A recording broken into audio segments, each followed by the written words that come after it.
बिस्मिल्लाहिर्रहमानिर्रहीम। सही बुखारी हदीस नंबर 1। हुजूर अकरम सल्लल्लाहु अलैहि वसल्लम ने फरमाया, नित पर है और हर अमल का नतीजा हर इंसान को उसकी नित के मुताबिक ही मिलेगा। जिसकी हजरत औलिद दुनिया हासिल करने के लिए हो या किसी औरत से शादी की हाज हो, उसकी हजरत उन्हें चीजों के लिए होगी जिनके हासिल करने की नित से उसने हजरत की है। हदीस नंबर 2। एक शख्स हरीश बिन हरशाम नामी ने नबी करीम सल्लल्लाहु अलैहि वसल्लम से सवाल किया था, या रसूलल्लाह, संगीत गुजराती है, जब ये कैफियत खत्म होती है तो मेरे दिल और दिमाग पर उसे फरिश्ते के जारी नाजिल सुदा वही महफूज हो जाती है, और किसी वक्त ऐसा होता है ये फरिश्ता बसकले इंसान मेरे पास आता है और मुझे कलाम करता है। इसमें उसका कहा हुआ याद रख लेटूं। ऐसा राज अल्लाह ताला अन का बयान है कि मैंने सख्त कड़ाके की सर्दी में नबी करीम सल्लल्लाहु अलैहि वसल्लम को देखा है कि आप सल्लल्लाहु अलैहि वसल्लम पर वही नाजिल हुई, और जब उसका सिलसिला माखूफ हुआ तो आप सल्लल्लाहु अलैहि वसल्लम की पेशानी साइन से शराबोर थी। हदीस नंबर 3। और अच्छे सच्चे पाकीज़ा ख्वाबों से शुरू हुआ। आप सल्लल्लाहु अलैहि वसल्लम ख्वाब में जो कुछ देखते वह सुबह की रोशनी की तरह सही सच्चा साबित होता। फिर मिल जान वे कुदरत। आप सल्लल्लाहु अलैहि वसल्लम तन्हाई पसंद हो गए और आप सल्लल्लाहु अलैहि वसल्लम ने ग्रे हीरा में खलवात नाशिनी इख्तियार फरमाए और कई दोनों रात वहां मुसलसल इबादत और यादें इलाही वी जिक्रो फिक्र में मशगूल रहते, जब तक घर आने को दिल ना चाहता। और हमारा लिए हुए वहां रहते खत्म होने पर ही आलिया मोहतरमा खदीजा राजी अल्लाह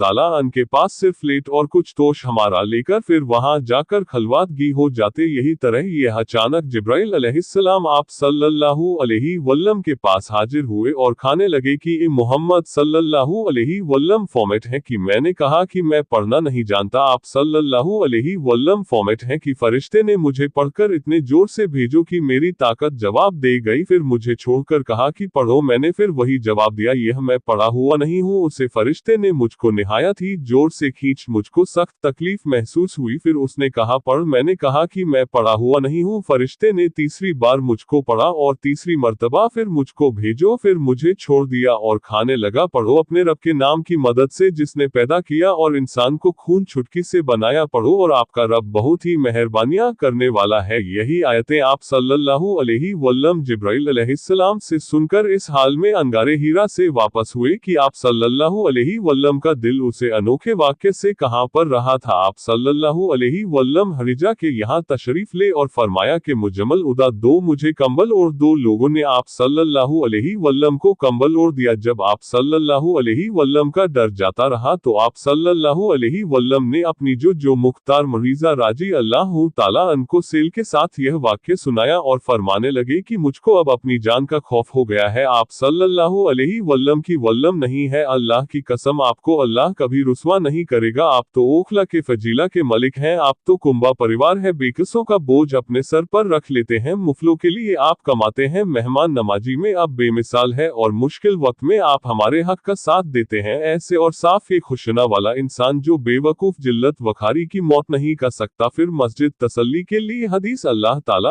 आप सल्लल्लाहु अलैहि वसल्लम को वक्बी नफिल के पास ले गए जो उनके चाचा जाट भाई थे, और जमाना जलियत में नसरानी संगीत भी रुखसत हो चुकी थी। सामने आप सल्लल्लाहु अलैहि वसल्लम के हालात बयान किया और कहा कि ए चाचा जाट भाई, अपने भतीजे मोहम्मद सल्लल्लाहु अलैहि वसल्लम की जबानी जरा उनकी कैफियत सुन लीजिए। वो बोले कि भतीजे, अपने जो कुछ देखा उसकी टफिल सुनाओ। चांच आप सल्लल्लाहु अलैहि वसल्लम ने अव्वलता आखिर पूरा वाक्य सुनाया, जिसे सुनकर वका बेख्तियार होकर बोल उठे, ये तो वही नमस है जिसे अल्लाह ने मूसा अलैहिस्सलाम पर वही देकर भेजो था। मैं आपके इसे नबूवत के शुरू होने पर जमाने उम्र होता, आज मैं उसे वक्त तक जिंदा राहत जबकि आपके कौम आपको इस शहर से निकाल देगी। रसूलुल्लाह सल्लल्लाहु अलैहि वसल्लम ने ये सुनकर ताज्जुब से पूछा, क्या वो लोग मुझको निकाल देंगे हालांकि मैं तो उनमें सादिक अमीन भी मकबूल हो। वका बोला, हाँ ये सब कुछ सच है, मगर जो शख्स भी आपकी तरह हमारे हक लेकर आया लोग उसके दुश्मन ही हो गए हैं। अगर मुझे आपकी नबूवत का वो जमाना मिल जाए तो मैं आपकी पूरी मदद करूंगा। मगर कुछ दोनों के बाद इंतकाल कर गए, फिर कुछ अर्श तक वही की आमद माकूफ रही। हदीस नंबर जोर अकरम सल्लल्लाहु अलैहि वसल्लम ने वही के रुक जान के जमाने के हालात बयान फॉर्मेट हुए। कहा, एक रोज मैं चला जा रहा था, अचानक मैंने आसमान की तरफ एक आवाज सुन और मैंने अपना सर आसमान की तरफ उठाया, क्या देखा हूँ वही फरिश्ता जो मेरे पास आया था, वह आसमान और जमीन के बीच में एक कुर्सी पर बैठा हुआ है। मैं उससे डर गया और घर आने पर मैंने फिर कंबल ओढ़ने की ख्वाहिश जाहिर की। उसे वक्त अल्लाह पाक की तरफ उठकर लेटने वाले उठ खड़ा हो और लोगों को अभी अभी इलाही से दारा और अपने रब की बधाई बयान कर और अपने कपड़ों को आंख साफ रख और गंदगी से दूर रहा। उसके बाद वही तेजी के साथ हैदर आने लगी। हदीस नंबर 5। रसूलुल्लाह सल्लल्लाहु अलैहि वसल्लम के वक्त बहुत सख्ती महसूस फरमाया करते थे और उसकी इल्मातों में से एक ये थी कि याद करने के लिए आप अपने होठों को हिलाते थे। संगीत, मैं अपने होंठ हिलता हूँ जी तरह आप हिलाते थे। सहित कहते हैं मैं भी अपने होंठ हिलता हूँ जी तरह। इब्ने अब्बास राजी अल्लाह ताला अन्हु को मैंने हिलाते देखा, फिर उन्होंने अपने होंठ हिलाया। अब्बास राजी अल्लाह ताला। संगीत, तो उसे पढ़े हुए की इतवा करो। अब्बास राजी अल्लाह ताला अन्हु फॉर्मेट है, इसका मतलब यह है कि आप उसको खामोशी के साथ सुनते रहो। इसके बाद मतलब समझा देना हमारे जिम्मे है। यकीनन ये हमारी जिम्मेदारी है कि आप उसको पढ़ो, यानी उसको महफूज कर सको। चांच, उसके बाद जब आपके पास जिब्राइल अलैहिस्सलाम वही लेकर आते तो आप सुनते, जब वो चले जाते तो रसूलुल्लाह सल्लल्लाहु अलैहि वसल्लम उसे वही को इस तरह